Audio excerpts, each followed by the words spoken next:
Hey y'all, hey, how was your week? My week was good. Yes, get into the pink glitter cut crease look. I used some pressed glitter, I didn't use loose glitter. I think the loose glitter might be a little more sparkly, but I'm still pleased with this look on tonight. Anywho, welcome back to my channel. It is Ralph. Welcome to Ella Ever After. Tonight we are discussing and going to start I'm gonna call it a series. Why not?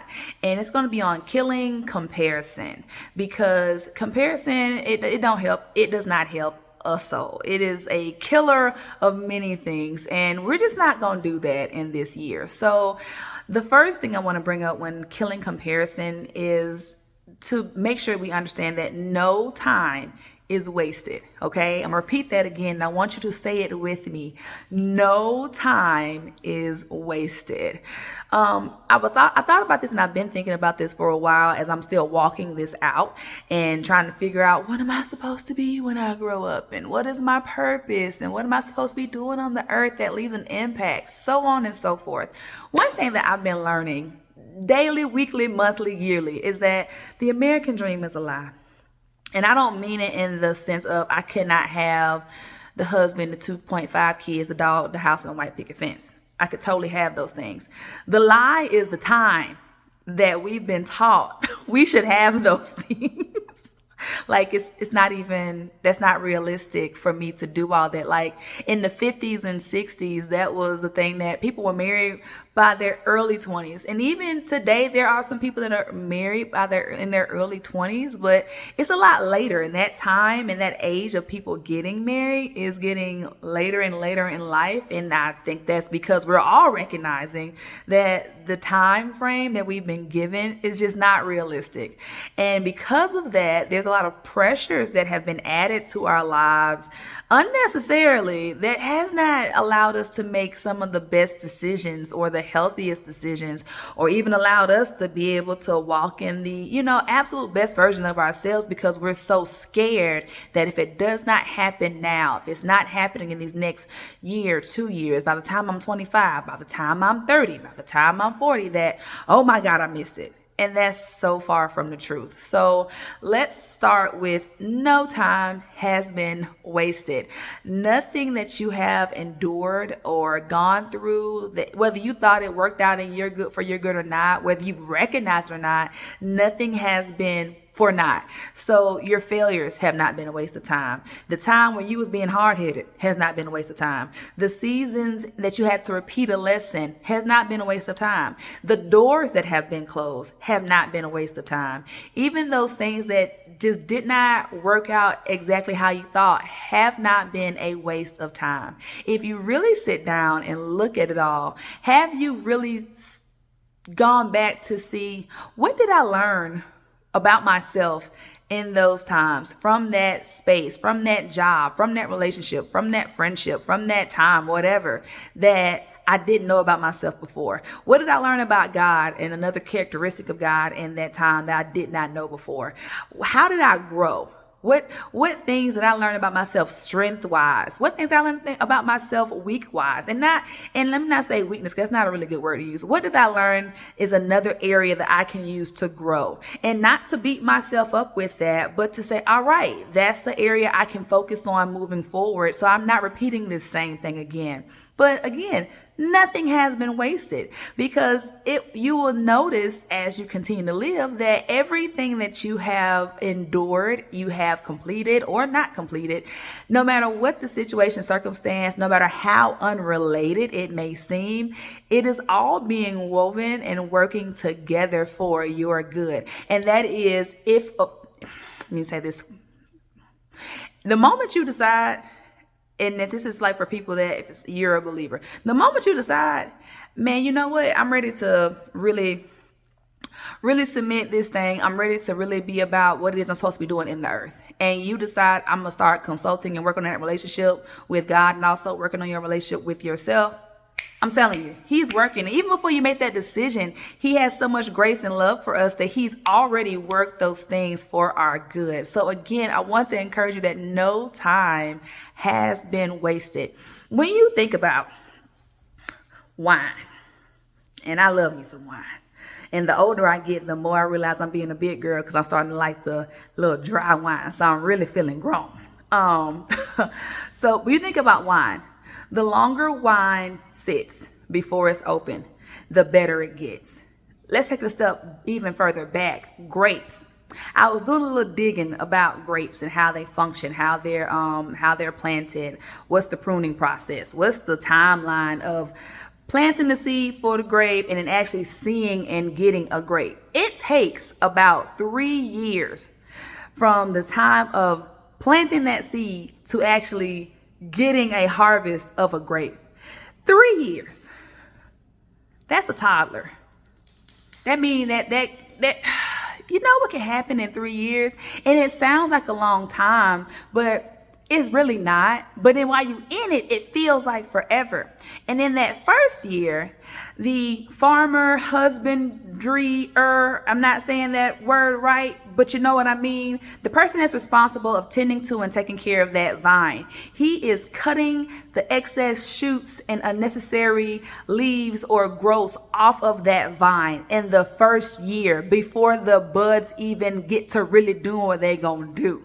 So it sounds crazy, like if it already ain't really, it's only just starting the beginning baby phase, why are you cutting back in the baby phase? But see, that person understands that if I start cutting back the unnecessary shoots, cutting back the unnecessary leaves, cutting back all the unnecessary growths that are on this vine that just look cute, that could possibly be, but they're not actually adding value to this vine, then I'm making sure that this vine can not just produce fruit, but it's producing good fruit. It's producing fruit that tastes good. It's producing a grape that's going to be hearty. It's going to have great color. It's going to have great flavor, and it's going to be of great quality. That is the same thing that's happening with us right now, y'all. Like, God is actually out here in the midst of us while we're thinking we're not growing. Like, I haven't made it yet. I ain't bought the house yet. I'm not in the career yet. I haven't figured out what I'm gonna be yet. Like, what are we doing out here? I haven't met anybody yet. I'm not married yet. Like, what's going on, God? And in reality, He's just pruning us.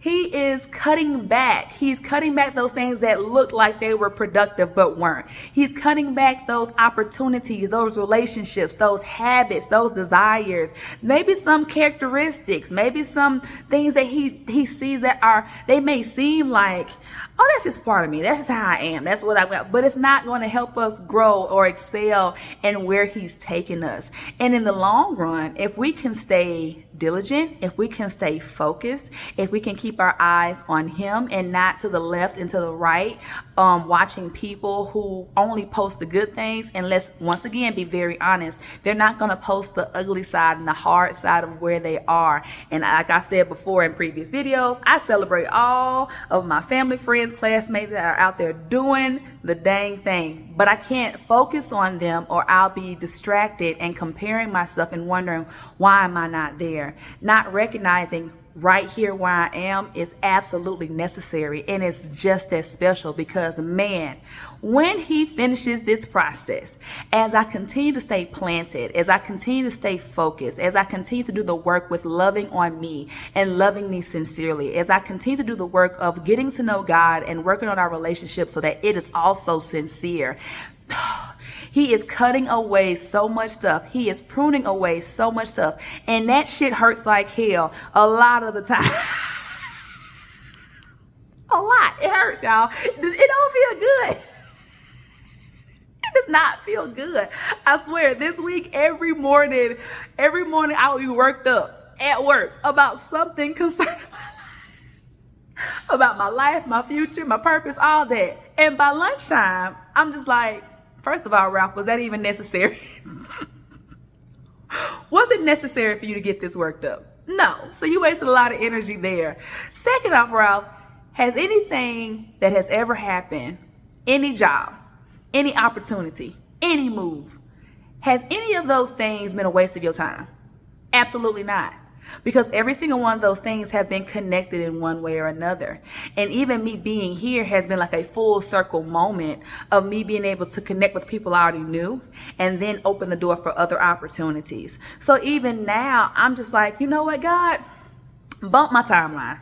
I know what I would like to do this year, but what you got in mind? Because your plans are always better than mine. You know me better than I know myself. And as you are continuing to reveal to me who I am, and as you are continuing to reveal to me another portion of your character, you're teaching me I can trust you. You're teaching me that I am special. And that's what I want you all to be able to experience. I want you all to be courageous enough and encouraged enough to say, you know what? I'm going to throw out my timeline. Make your plans, write your vision down and make it plain, but be flexible.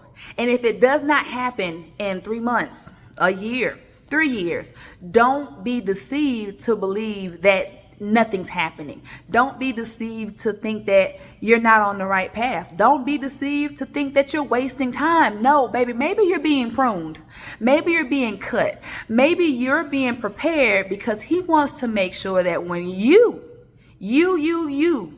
get to where he has you to go, wherever that is, and each season as you're coming into it, you're not just stepping into that thing and you're like, ta-da, here, I have arrived. No, you're bringing fruit with you. You're bringing value to that area. You're bringing your worthiness to that area. You're bringing your excellence to that area. You are bringing the flavor that only you can bring because you do things the way you do it to that area, that job, that relationship, that family, that new country, that new city, whatever that is. So that's all I wanted, family. Be encouraged. Hey, you got this. We got this. It's just January. And I know January is trying to skip to do itself right on out the door real quick like. And that's fine by me.